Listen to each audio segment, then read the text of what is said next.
لا أقسم بيوم القيامة ولا أقسم بالنفس اللوامة أيحسب الإنسان أن لن نجمع عظامه بلى قادرين على أن نسوي بنانه. الحمد لله وكفى وسلام على عباده الذين اصطفى أما بعد.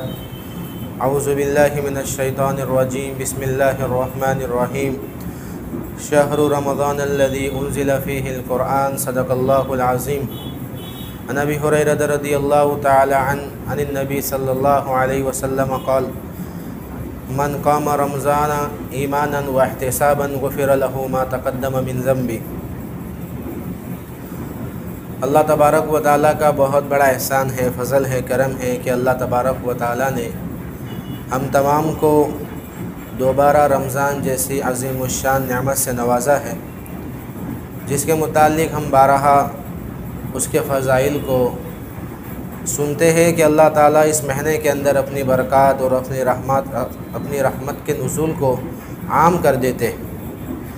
اور اسی کے ساتھ ساتھ اللہ تبارک و تعالیٰ نے اس مہینے میں جو عبادت ہے روزے کو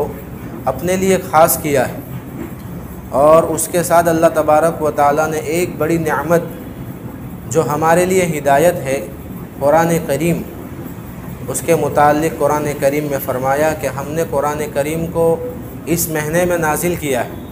چنانچہ اللہ فرماتے ہیں: شہر رمضان الذی انزل فیہ القرآن، کہ رمضان کا مہینہ وہ ہے جس میں ہم نے قرآن مجید کو نازل کیا ہے. اس کا موقع بھی اللہ تبارک و تعالی ہمیں رمضان کی رات میں تراویح کے ذریعے دیتے ہیں. اسی لیے آپ حضرات کی خدمت میں تراویح کے متعلق چند احکامات پیش کیے جاتے ہیں جو مسائل رمضان کے مہینے میں تراویح کے متعلق پیش آتے ہیں. تو سب سے پہلا مسئلہ یہ ہے کہ تراویح کی شرعی حیثیت کیا ہے. علماء کرام فرماتے ہیں کہ رمضان المبارک میں عشاء کی نماز کے بعد تراویح کی 20 رکعات 10 سلاموں سے پڑھنا، یعنی 20 رکعات 2 رکعات کر کے 10 سلام جس میں ہوں گے، یہ مرد عورت سب کے لیے سنت مؤکدہ ہے. اس لیے سب سے پہلی بات ہمیں یہ معلوم ہوئی کہ رمضان المبارک میں تراویح پڑھنا یہ سنت مؤکدہ ہے، اور اگر کوئی شخص اس کو ترک کرتا ہے، چھوڑتا ہے، تو پھر وہ گناہ کا مرتکب ہوگا، اس پر گناہ آئے گا. اور رمضان کے مہینے میں تراویح کا جو وقت ہے وہ عشاء کی نماز کے بعد ہے، اس لیے تراویح پڑھنے سے پہلے عشاء کا پڑھنا، عشاء کی نماز کا پڑھنا ضروری ہے، اس کے بعد تراویح پڑھی جاوے گی. لہذا کوئی شخص عشاء کی نماز نہ پڑھے اور اس نے تراویح پڑھ لی تو مسئلہ یہ ہے کہ اس کی تراویح ادا نہیں ہوں گی، اور جو 20 رکعت اس نے ادا کی ہے وہ بطور نفل گنی جاوے گی. پھر دوبارہ اسے عشاء کی فرض نماز پڑھ کر تراویح ادا کرنا پڑے گی. اور تراویح جو ہے وہ مسجد میں باجماعت ادا کی جاوے گی، اور یہ مسجد میں باجماعت ادا کرنا یہ بھی سنت کفایہ ہے کہ اگر محلے کی مسجد میں تراویح کی جماعت نہ ہو تو سارے محلے والے گنہگار ہوں گے. لہذا مسجد میں تراویح کی جماعت کا ادا کرنا یہ سنت کفایہ ہے. اب تراویح کی چونکہ 20 رکعت ہوتی ہیں تو نیت اس کی کس طرح کی جاوے گی؟ تو علماء کرام نے اس کی 2 شکلیں بیان کی ہے. پہلی یہ کہ ہر 2 رکعت کے بعد ہم تراویح کی نیت کریں کہ 2 رکعت میں تراویح کی نماز پڑھتا ہوں سنت مؤکدہ. تو اگر کسی کو اندیشہ ہو کہ میں بھول جاؤں گا تو اس کو چاہیے کہ تمام یعنی 20 رکعت کی نیت پہلی ہی رکعت کے شروع میں کر لے، تو اس کے ذریعے بھی نیت اس کی قبول ہو جاوے گی. اور ہر شفعے کے بعد ہر 2 رکعت کے بعد الگ سے تراویح کی نیت کرنا ضروری نہیں ہے. اس کے بعد مسئلہ ہے کہ تراویح کے اندر قرآن کریم کتنی مرتبہ ختم کیا جاوے گا. تو یہاں ایک مسئلہ بڑا قابل توجہ ہے جس کو سمجھنے کی بہت ضرورت ہے، جس میں بہت سارے لوگوں کا مغالطہ ہو جاتا ہے، غلطی ہو جاتی ہے. تو تراویح کے اندر 2 سنتیں ہیں. ایک تو یہ کہ تمام رمضان میں عشاء کی نماز کے بعد 20 رکعت پڑھنا یہ سنت مؤکدہ الگ ہے، اور دوسرا یہ کہ تمام رمضان میں تراویح کے اندر ایک مرتبہ قرآن کریم کو مکمل کرنا سننا یہ الگ سنت۔ عام طور پر ایسا ہوتا ہے کہ ہمارے نوجوان حضرات اپنے جوانی کے جوش میں، یا پھر ہمارے وہ کاروبار والے حضرات جن کو عام طور پر رمضان میں کاروبار کی مشغولی ہوتی ہے، وہ لوگ ایسا کرتے ہیں کہ 3 پارے 5 پارے کی تراویح پڑھ کر 6 دن میں 10 دن میں تراویح پڑھ کر ان کا گمان یہ ہوتا ہے کہ بھئی ہم نے تراویح میں قرآن کریم تو مکمل کر لیا، لہذا اب ہمیں پورے رمضان تراویح پڑھنے کی ضرورت نہیں۔ ہاں، اس میں یہ بات ہے کہ 6 دن میں یا 10 دن میں جب قرآن مکمل ہوا تو صرف ایک سنت مکمل ہوئی ہے، لہذا دوسری سنت یعنی 20 رکعت تراویح عشاء کی نماز کے بعد روزانہ یہ علیحدہ ہے، لہذا 10 دن کے بعد بھی انہیں تراویح پڑھنا یہ ضروری ہے، ورنہ ترک نماز کا، ترک تراویح کا ان پر گناہ آئے گا۔ لہذا یہ مسئلے کو بڑی اچھی طرح سمجھ لیا جاوے کہ تراویح کے اندر قرآن کریم کا پورا کرنا یہ الگ سنت ہے، اور پورے رمضان 20 رکعت تراویح پڑھنا یہ الگ سنت ہے۔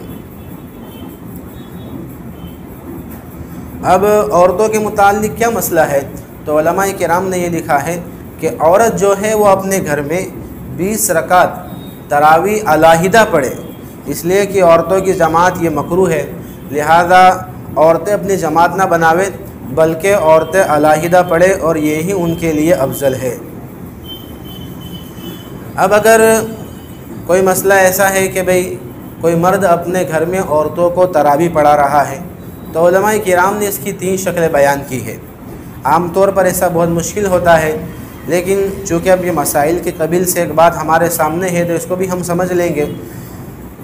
پہلی شکل علماء کرام نے یہ بیان کی ہے کہ اگر مرد عورت کی جماعت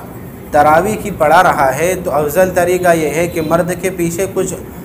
مرد حضرات کھڑے ہو اس کے اقتداء میں، اور اس کے پیچھے پردے کے اندر عورت کھڑی ہو۔ اگر مرد حضرات نہ ہو تو عورتوں کے اندر بھی مرد کی کوئی محرم عورت ہو جو اس جماعت کے اندر شریک ہو، اور اگر کوئی محرم رشتہ دار بھی نہ ہے تو تنہا اجنبیہ عورتوں کی امامت کرنا یہ علماء کے نزدیک مکروہ ہے۔ اب اگر آگے مسئلہ یہ ہے کہ تراویح کے اندر کسی حفاظ کرام سے یا امام صاحب سے یہ غلطی پیش آ گئی کہ 2 رکعت کے بعد وہ کھڑے ہو گئے اور کسی نے ان کو لقمہ نہیں دیا اور تیسری رکعت انہوں نے پڑھا لی، تو اب چونکہ 2 رکعت میں قاعدہ کیا ہے تو تیسری رکعت شمار نہیں ہوں گی بلکہ 2 رکعت یہ تراویح کی ہو جاوے گی، اور تیسری رکعت کے اندر جو قرآن کریم پڑھا گیا ہے وہ آئندہ جو نماز پڑھیں گے، آئندہ جو تراویح کی رکعات ہوں گی اس میں اتنا قرآن مجید جو تیسری رکعت میں پڑھا گیا تھا دوہرا لیا جاوے گا۔ اب اس کے بعد تراویح کے اندر جب ہم 2 رکعت یا 4 رکعت ہو جاتی ہے تو اس کے بعد بیٹھا جاتا ہے، تو اس کا کیا مسئلہ ہے؟ بیٹھنا کس قبیل سے ہے؟ علماء کرام فرماتے ہیں کہ بیٹھنا یہ اچھی بات ہے، یعنی بیٹھ سکتے ہیں، اور یہ بیٹھنے کے اندر کوئی دعا مسنون اللہ کے نبی سے ثابت نہیں ہے، آدمی جو دعا چاہے پڑھ سکتا ہے، لیکن چونکہ جو مشہور دعا ہمارے مسجدوں کے اندر لگائی جاتی ہے اس میں اللہ تبارک و تعالیٰ کی بہت اعلیٰ درجے میں تعریف بیان کی گئی ہے، لہذا جو حضرات اس کو پڑھیں تو وہ بہت اچھی بات ہے۔ اگر وہ یاد نہ ہو تو جو عام دعا ہم کرتے ہیں وہ بھی کر سکتے ہیں، اور قرآن مجید میں جو دعا مذکور ہے اس کا بھی استعمال انشاءاللہ کرے تو بہت فائدے کی چیز ہے۔ اب کوئی حضرات ایسے ہیں، کوئی ساتھی اپنے کاروبار کی مشغولی کی وجہ سے یا پھر کہیں سفر کی مشغولی کی وجہ سے یا اور کوئی مشغولی کی وجہ سے عشاء کی نماز جماعت سے نہ پڑھ سکا، اور جب وہ مسجد میں داخل ہوا تو تراویح کی 4 رکعت بھی ہو چکی تھی مثلا، تو اب وہ کیا کرے گا؟ تو علماء فرماتے ہیں کہ اس کو چاہیے کہ پہلے عشاء کی نماز پڑھے، عشاء کی نماز پڑھنے کے بعد اب وہ جتنی رکعت اس کی چھوٹی ہے، مثلا 4 رکعت چھوٹی ہے یا پھر 6 رکعت چھوٹی ہے، تو وہ 6 رکعت کو فی الحال شمار نہ کرے بلکہ وہ جماعت کی جو تراویح کی جماعت ہے اس کے ساتھ شریک ہو جائے، اور 4 رکعت کے بعد جو امام صاحب بیٹھتے ہیں تو وہ وقفہ جو اس کو ملتا ہے تو اس کے اندر وہ 2 کر کے اپنی چھوٹی ہوئی نمازوں کی قضا کر لے۔ اور اگر اس کو اتنا بھی وقت نہ ملا اور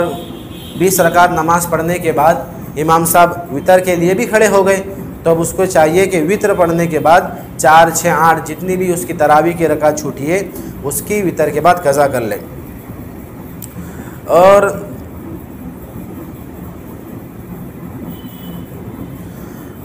رمضان میں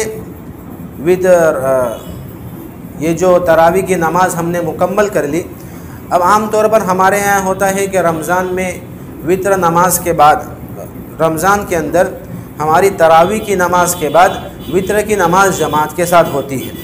اس لیے کہ علماء فرماتے ہیں کہ رمضان المبارک میں تراویح کے ساتھ وطر کی نماز بھی با جماعت پڑھنا ہی افضل ہے، لہذا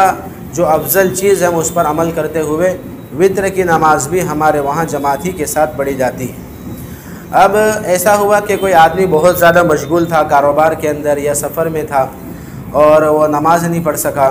چونکہ سفر کے اندر تو سنت ہے نہیں، لیکن اپنے مقام ہی پر موجود تھا، اب کسی مشغولی کی وجہ سے وہ تراویح نہیں پڑھ سکا اور صبح صادق ہو گئی، تو پھر تراویح چونکہ سنت مؤکدہ ہے اس لیے اس کی قضا نہیں ہے،